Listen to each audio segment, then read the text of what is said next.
नमस्कार दोस्तों, मेरा नाम विश्वजीत है और आप देख रहे हैं द इंडियन फिलॉसफी। और आज के इस वीडियो के अंदर हम बात करेंगे नेचर ऑफ आत्मन के बारे में। आत्मन जब भी शब्द मैं यूज़ करूँगा उसका मतलब है आत्मा। और यहाँ पर आप पोस्टर देख ही चुके हैं। मैं बात कर रहा हूँ गीता के मुहाने से, गीता के नज़रिए से। तो यहाँ पर क्योंकि मैं गीता को बीच में लेके आ रहा हूँ, इसका मतलब ये है कि हम कृष्ण के दर्शन को समझेंगे कि कृष्ण इसे किस तरीके से समझाने की कोशिश करते हैं अर्जुन को।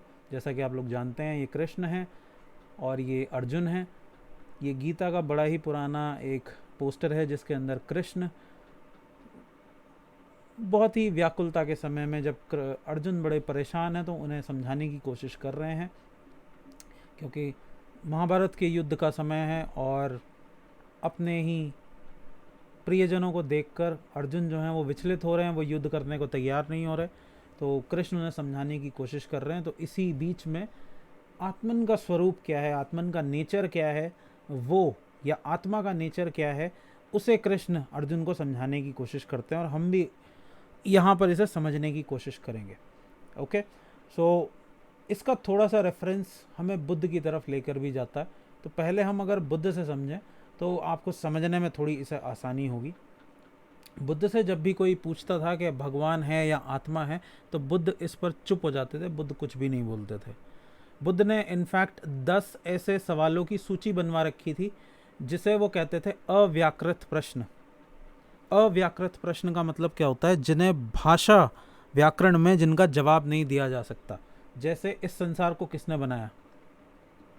ब्राह्मण आकर बुद्ध से पूछते थे कि इस संसार को किसने बनाया, तो बुद्ध बोलते थे कि ये प्रश्न व्यर्थ है, क्योंकि जैसे ही आप ये पूछते हैं कि इस संसार को किसने बनाया, आप बोलते हैं कि इस संसार को गॉड ने बनाया या भगवान ने बनाया, तो सवाल ये खड़ा हो जाता है कि फिर भगवान को किसने बनाया,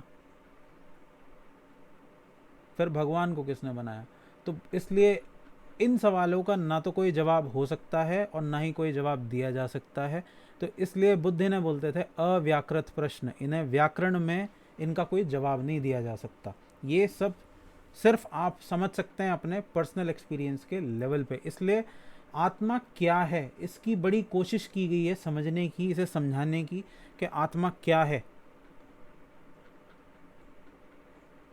लेकिन कोई सेटिस्फैक्ट्री आंसर दे नहीं पाया आज तक और दे भी नहीं पाएगा, क्योंकि जैसा कि बुद्ध बोलते हैं और वो ठीक बोलते हैं कि ये अव्याकृत है, इसको भाषा में इसका आंसर दिया ही नहीं जा सकता, भाषा में इसका जवाब नहीं दिया जा सकता।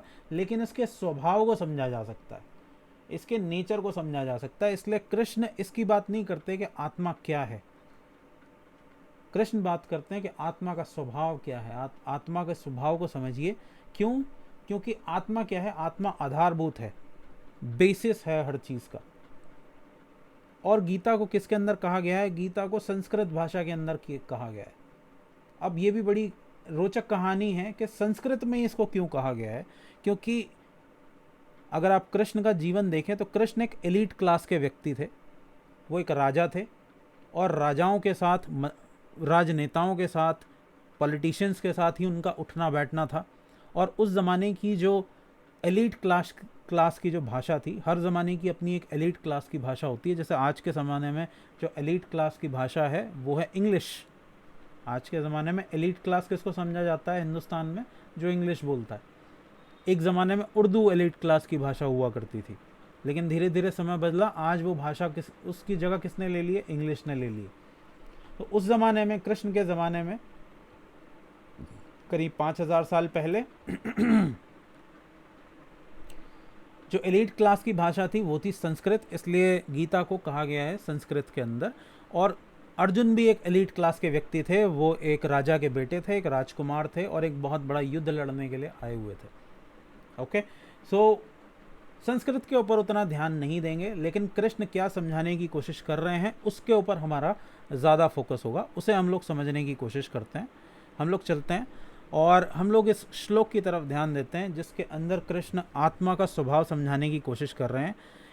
आप लोग अगर यहाँ पर संस्कृत पढ़ने में इंटरेस्टेड हैं तो आप ज़रूर इस संस्कृत श्लोक को पढ़िए।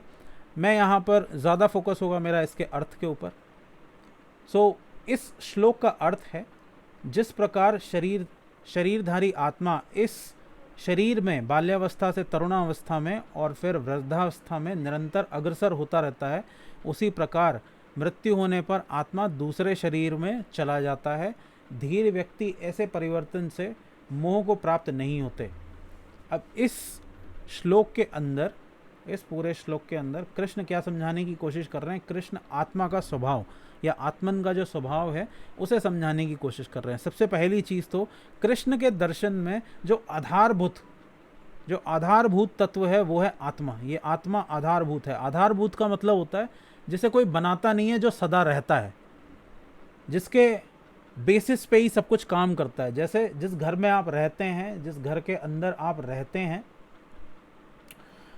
उस ज़मीन को, जिस ज़मीन के ऊपर आपने इस घर को बनाया है, उस ज़मीन को आपने ख़रीदा, उसके ऊपर अगर कुछ बना हुआ था तो उसको तोड़वाया, अगर वो खाली ज़मीन थी तो उसके ऊपर आपने नींव बनाई और उसके ऊपर आपने अपना घर बना लिया। लेकिन जिस ज़मीन के ऊपर ये घर बना हुआ है उस ज़मीन को आपने नहीं बनाया। वो ज़मीन पहले थी। जब आपका घर यहाँ पर नहीं था ये तब भी थी, और ये जब घर नहीं होगा ये तब भी होगी। इसको बोलते हैं आधारभूत।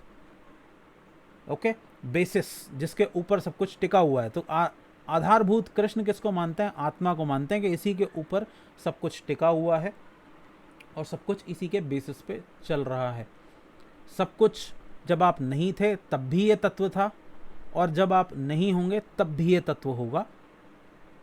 किसी और फॉर्मेट में होगा, किसी और रूप में होगा, किसी और आकार में होगा, लेकिन यही होगा। आप हो चाहे ना हो, इससे कोई फ़र्क नहीं पड़ता। इसलिए हर चीज़ का बेसिस क्या है? ये आत्मा है। इसलिए गीता के अंदर आप देखेंगे कृष्ण हर जगह पर इस आत्मा या आत्मन का ज़रूर बात करते हैं। आत्मन और आत्मा, ओके, इसकी बात ज़रूर करते हैं। तो यहाँ पर अगर आप देखें तो कृष्ण क्या बोल रहे हैं? जिस प्रकार शरीरधारी आत्मा इस शरीर में बाल्यावस्था से तरुणावस्था में और फिर वृद्धावस्था में निरंतर अग्रसर रहता है। सो पहली चीज़ तो यहाँ पर ध्यान देने वाली बात है कि शरीरधारी आत्मा, हम समझते हैं कि आत्मा, शरीर ने आत्मा को धारण किया हुआ है, लेकिन सत्य इसका उल्टा है। कृष्ण कह रहे हैं सत्य इसका उल्टा है। शरीर ने आत्मा को धारण नहीं किया हुआ, आत्मा ने शरीर को धारण किया हुआ है। तो ऑब्वियस सी बात है कि जिसने धारण किया हुआ है वो धारण होने वाली, धारण करने वाली चीज़ से सदा बड़ा होगा। जैसे आप अपने कपड़े पहनते हैं, आप शर्ट को धारण करते हैं, आप टी शर्ट को धारण करते हैं, आप पैंट को धारण करते हैं, तो आप ऑब्वियसली अपनी पैंट से बड़े हैं, आप अपने शर्ट से बड़े हैं, टी शर्ट से बड़े हैं, तभी आप उसे धारण कर सकते हैं। तो आत्मा ने शरीर को धारण किया हुआ है, ना कि शरीर ने आत्मा को धारण किया हुआ है। जनरल टेंडेंसी क्या है, या जनरल जो सोच है आदमी की गीता को पढ़ने के बाद, वो ये हो जाती है, इसका निष्कर्ष ये निकालते हैं कि ये शरीर है और इसके अंदर कहीं किसी पॉइंट पे आत्मा रहती है। ओके, इसके अंदर किसी पॉइंट पे आत्मा रहती है, लेकिन ऐसा नहीं है। इसका उल्टा है, आत्मा बाहर है और शरीर उसके अंदर एग्जिस्ट करता है। आत्मा बाहर है और शरीर इस आत्मा के अंदर एग्जिस्ट करता है। ये शरीर खत्म हो जाता है तो ये जो आत्मा है, ये जो बाहर है, बाहर वाला तत्व है, वो एक नए शरीर का निर्माण कर लेता है और उसके अंदर फिर से निवास करने लगता है। ओके, सो ये अब इसकी प्रॉपर्टी क्या है कि बेसिकली जब ये शरीरधारी आत्मा इस शरीर के अंदर वास करता है तो ये बाल्यावस्था को देखता है, ये तरुणावस्था को देखता है और ये वृद्धावस्था को। बाल्यावस्था क्या है? आपका स्टार्टिंग फेज़ है, बच्चे की अवस्था। उसके बाद तरुणावस्था क्या है? मिडिल फेज़ है, यानी एक अडल्ट मैन। और उसके बाद वृद्धावस्था क्या है? एक सीनियर सिटीजन, एक वृद्ध शरीर की अवस्था, एक बूढ़े शरीर की अवस्था। ये तीन अवस्थाओं से होकर ये जो आत्मा है इन तीनों अवस्थाओं का एक्सपीरियंस करता है। किसकी वजह से एक्सपीरियंस करता है? शरीर की वजह से, क्योंकि शरीर के अंदर ही सारे बदलाव चल रहे हैं और शरीर के अंदर ही सारी सेंसेस लगी हुई हैं। उन सेंसेस के बिना आप एक्सपीरियंस नहीं कर सकते। आत्मा को कई बार ये सवाल भी उठता है कि भाई अगर आत्मा अजर अमर है तो उसे शरीर की ज़रूरत क्या है?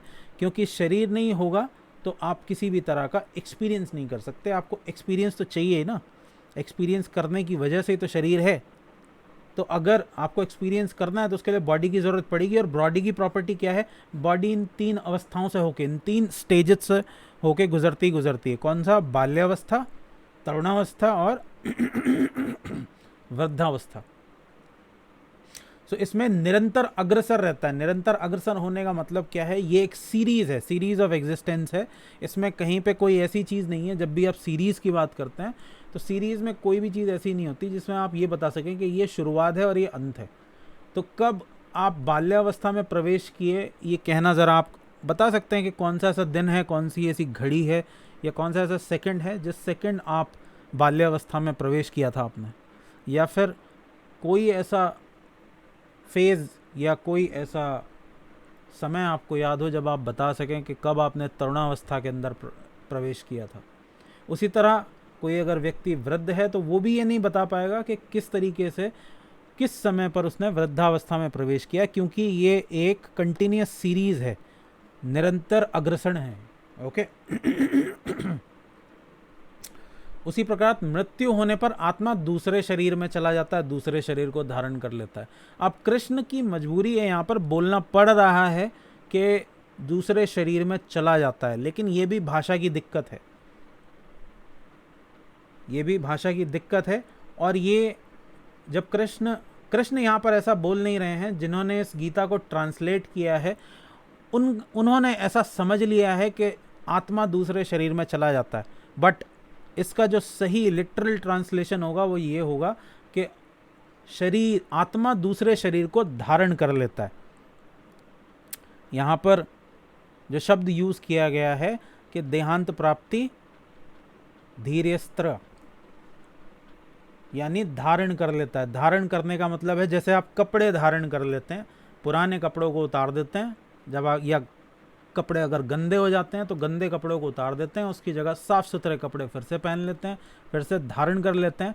तो उसी तरीके से जो आत्मा है वो पुराने शरीर को त्याग कर दूसरा शरीर धारण कर लेती है, ना कि दूसरे शरीर में चली जाती है। ये ट्रांसलेशन की गलती है। तो इसी गलती की वजह से ये भाव पैदा होता है कि आत्मा किसी शरीर के अंदर चली जाती है। आत्मा शरीर में नहीं चली जाती, आत्मा शरीर को धारण करती है। ओके, जैसे आत्मा शरीर को संभालती है, पहनती है। जैसे आप कपड़े पहनते हैं वैसे ही आत्मा ने कपड़ों को, अपना आत्मा ने शरीर को पहना हुआ है। ये चीज़ आपको समझनी पड़ेगी। ओके। और कृष्ण आगे कहते हैं धीर व्यक्ति। धीर व्यक्ति का मतलब क्या है? समझदार, बोध वाला व्यक्ति। जैसे बुद्ध कहते थे बोध, बोध का मतलब क्या है? समझ। ओके, उसे ही ऐसे व्यक्ति को, बोध वाले व्यक्ति को कृष्ण कह रहे हैं धीर व्यक्ति। सो धीर व्यक्ति ऐसे परिवर्तन से मोह को प्राप्त नहीं होते। ऐसे व्यक्ति कौन से? धीर व्यक्ति ऐसे परिवर्तन से, ये जो बाल्यावस्था, तरुणावस्था और वृद्धावस्था का जो परिवर्तन है, धीर व्यक्ति ऐसे परिवर्तन से मोह को प्राप्त नहीं होते, यानी वो किसी भी अवस्था के मोह में नहीं पड़ते, क्योंकि वो जानते हैं कि अगर जीवन है, अगर आप एक लिविंग बीइंग हैं, अगर आप जीवित प्राणी हैं, एक लिविंग बीइंग हैं, तो क्या होगा? ये तीनों स्टेजेस आएंगी ही आएंगी, ये तीनों स्टेजेस आएंगी। ओके, कि आप एक चाइल्ड होगे, एक अडल्ट होगे, और उसके बाद सीनियर सिटीजन भी आप बनोगे ही बनोगे। ओके, सो धीर व्यक्ति कहते किसको हैं? धीर व्यक्ति कहते ही उसको हैं जो ये तीनों ये फैक्ट जानता है। तो क्योंकि वो ये जानता है कि ऐसा होना ही होना है, तो वो परेशान होता नहीं है, क्योंकि परेशान होने का कोई कारण भी नहीं है। अगर आप इस बात को समझ ले रहे हैं कि यही रूल है, यही नियम है, तो फिर परेशान होना क्या है? आप सड़क पे जा रहे हैं और आप जानते हैं कि आपके लिए अच्छा ये है कि आप फुटपाथ पे चलें, ना कि सड़क के बीचों बीच चलें। अगर आप सड़क के बीचों बीच चलेंगे तो एक्सीडेंट होना लाजमी है, एक्सीडेंट होगा ही होगा। तो ये एक सरल सा नियम है कि अगर आप चाहते हैं कि आपका एक्सीडेंट ना हो तो आप फुटपाथ पर चलिए। तो धीर व्यक्ति किसको कह रहे हैं कृष्ण? धीर व्यक्ति कह रहे हैं इसी आदमी को जो ये सरल सा नियम समझ रहा है। उसी तरीके से धीर व्यक्ति ये भी समझ रहा है कि बालपन, तरुणावस्था और वृद्धावस्था होनी ही होनी है अगर आप लाइफ के अंदर हैं। मैं इसको लाइफ कहना चाहूँ तो लाइफ भी गलत शब्द नहीं होगा, कि अगर आप लाइफ के अंदर हैं तो लाइफ इन 3 स्टेजेस से होके गुजरेगी ही गुजरेगी। और अगर आप चाहते हैं कि आप इसमें ना पड़ें तो फिर आपको जीवन को छोड़ना पड़ेगा, आप फिर पैदा भी मत होइए। ओके, पर वो अभी आपके बात हाथ की बात है नहीं, आप जीवित हैं। अगर आप इस वीडियो को देख रहे हैं तो इसका मतलब आप जीवित हैं, आप पैदा हो चुके हैं, तो इसमें दुखी होने वाला कोई कारण नहीं है। अगर आप इसमें से किसी भी स्टेज के अंदर हैं तो आप नेक्स्ट स्टेज पे जाएंगे, और ये तय बात है। ओके, सो आत्मा क्या है ये तो समझा नहीं जा सकता, क्योंकि ये अव्याकृत है। इसे आप भाषा में, अव्याकृत का मतलब क्या है, इसे आप भाषा में समझा ही नहीं सकते, लेकिन आप इसके नेचर को समझ सकते हैं। और कृष्ण ने हमें इसका नेचर इस श्लोक के माध्यम से समझाने की कोशिश की है। तो जब भी आप गीता को भी पढ़ने की कोशिश करें तो थोड़ा सा इसे ध्यान से पढ़ें, क्योंकि इसके अंदर कहीं ना कहीं आपको थोड़ी बहुत मिस्टेक मिल सकती है। क्योंकि कृष्ण ने जो बात कही थी वो 5000 साल, करीबन 5-5.5 साल पहले कही थी। 55,000 हो गया, सॉरी, 5,500 या 5,000 साल पहले कही थी, और काफ़ी समय आ चुका है। और ज़रूरी नहीं है कि जो लिखा गया था या जिस भाव से कृष्ण कह रहे थे आप एग्जैक्ट, या ट्रांसलेट करने वाला एग्जैक्ट उसी भाव को पकड़ भी पाए। इसलिए बुद्ध एक चीज़ बोलते थे, जिसको बुद्ध ने अपने अंतिम समय में एक बात कही थी कि अप दीपो भव, अपने दीपक स्वयं बनिए, अपने तर्क शक्ति का इस्तेमाल कीजिए, अपनी बुद्धि का इस्तेमाल कीजिए। और कोई चीज़ अगर आपकी तर्क शक्ति के हिसाब से, आपके तर्क के हिसाब से ठीक नहीं बैठती है तो उसे बिल्कुल ना मानिए। अगर जो मैं बोल रहा हूँ ये हो सकता है मेरे लिए सत्य हो, लेकिन ज़रूरी नहीं है आपके लिए हो, तो आप पहले इसे समझिए, इसे टेस्ट कीजिए, और अगर आपको ठीक लगता है तो ही आप इसे मानिए। ओके, तो अब इस वीडियो को यहीं पर अंत करते हैं, इसका समय आ चुका है। अगर आप लोगों को वीडियो पसंद आई है तो चैनल को लाइक कीजिए, शेयर कीजिए इस वीडियो को, और सब्सक्राइब ज़रूर कर लीजिए इंडियन फ़िलॉसफ़ी चैनल को, क्योंकि इसके ऊपर हम ऐसे ही वीडियोस आगे भी लेकर आने वाले हैं, जिसके अंदर हम डिफरेंट फ़िलॉसफ़ीज़ को डिस्कस करेंगे। फॉर एग्ज़ाम्पल बुद्धिज़्म की फ़िलॉसफ़ी क्या है, जैनिज़्म की फ़िलॉसफ़ी क्या है, गीता की फ़िलॉसफ़ी के ऊपर तो हम बात कर ही रहे हैं, गीता काफ़ी बड़ी है। आगे और भी टॉपिक्स के ऊपर हम वीडियो लेके आते रहेंगे। तो चलिए अब इस वीडियो को यहीं पर अंत करते हैं। अगर आपका कोई क्वेश्चन है तो वो आप नीचे कमेंट सेक्शन में लिखकर मुझसे पूछ सकते हैं। मैं चलता हूँ, मैं मिलूँगा आप लोगों से अगले वीडियो में। तब तक के लिए thank you so much for watching, and I will see you next time. Bye bye.